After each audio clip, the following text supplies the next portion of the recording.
Hancur mana yang tidak aku rapikan sendiri. Luka dari dia, dari rumah, dari ayah. Semuanya aku lewatin sendiri. Aku tahu aku egois. Tapi tahu kalau aku minta tolong memangnya siapa yang mau bantu?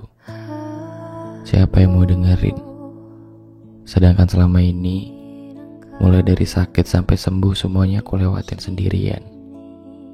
Berlarian mencari arah yang katanya nanti di depan ada bahagia, nanti di sana ada menang. Tapi kenapa gak ada yang bilang kalau buat bisa ketemu sama bahagia, kita harus ngelawan sedih. Buat bisa menang dalam satu hal saja kita harus melewati banyak gagal yang kadang tuh aku gak tahu ini harus berapa kali gagal lagi ya. Harus sesedih apa lagi ya? Kenapa gak ada yang bilang kalau buat sekedar bertemu dengan satu mimpi, kita harus melawan 1000 kekalahan. Terus setelah ini nanti apa? Kedepannya gimana? Nanti kalah sama siapa lagi ya? Nanti gagal dalam versi yang kayak gimana lagi? Kenapa semua orang nyuruh kita buat berjuang, tapi jarang yang ngingetin kita buat bersyukur? Buat bisa selamat dari hari ini saja aku udah berjuang buat gak nyerah, buat gak mau kalah sama keadaan. Lagi pula aku juga udah berusaha, tapi aku gak bisa ngelawan keadaan. Tahu kenyataan tetap ngambil orang-orang yang aku sayangkan. Bahkan dari ayah bilang bangga aja aku gak pernah dapetin itu. Aku gak pernah dapat ucapan selamat ya, terima kasih, bertahan ya. Aku gak pernah. Kalau emang dunia minta aku buat lebih keras lagi bertahannya, aku bakal lakuin. Aku usahain. Tapi jujur aku juga bisa capek kalau sendirian. Kadang aku butuh pulang.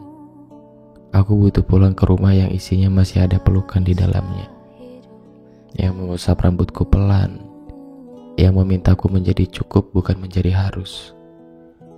Di dunia ini sudah terlalu banyak harus yang aku relakan. Aku harus kuat bahkan ketika aku sedang berduka. Aku harus merelakan mimpiku hanya demi bertahan. Dan masih banyak harus-harus lainnya. Yang jujur aku capek. Kenapa gak ada yang bilang buat kita jadi cukup? Buat mengakui perasaan. Buat ngaku kalau gak apa-apa hari ini capek. Aku pengen pulang. Aku pengen dipeluk tanpa harus ditanya kenapa. Barangkali ada jawaban dari semua pertanyaan liar di kepalaku ini. Beritahu aku gimana caranya menjadi aku. Aku kehilangan aku. Dia makin jauh.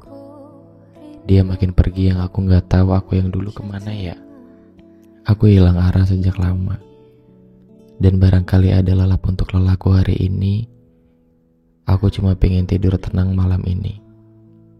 Setidaknya untuk kembali percaya bahwa hari esok akan masih ada harapan yang bisa bikin aku bertahan. Setidaknya bertahan untuk satu hari lagi. Aku capek, tapi aku gak mau semuanya tahu aku lagi capek. Aku capek, tapi aku harus selamat. Aku harus selamat. Bukan aku harus menjadi kuat. Karena untuk menjadi kuat, itu gak selamanya terlihat hebat. Dan dari ini semua, ada salah satu kutipan dari buku Ada Duka di Bawah Telapak Kaki Ibu. Andai ibu tahu di luar aku banyak bertemu dengan orang jahat, tapi aku gak punya banyak keberanian untuk melawannya. Kadang aku kalah, kadang aku kuat, kadang semuanya hancur lebur tapi aku gak bisa apa-apa bu. Menyakitkan ya, ketika aku berusaha baik di depan banyak orang, tapi nyatanya aku sendiri kelelahan. Anakku, semoga kau bahagia di sana, kata ibu sambil mengorbankan kebahagiaannya. Di satu sisi waktuku habis untuk menghadiahkan ibu sebuah pencapaian. Di sisi lain, aku menyiksa ibu dengan kerinduan. Dengan semua ini, mungkin tidak bisa membuat ibu bangga. kata ibu, "Nak, kau terlalu jauh, sampai kau lupa. Ibu hanya minta waktu." Dan dari ini semua, aku cuma pengen bilang, kuat-kuat ya. Jangan lupa menjadi cukup, dan jangan lupa menjadi kamu.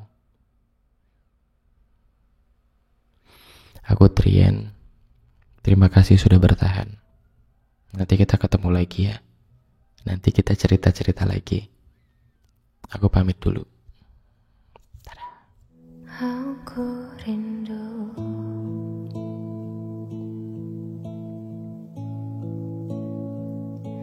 setengah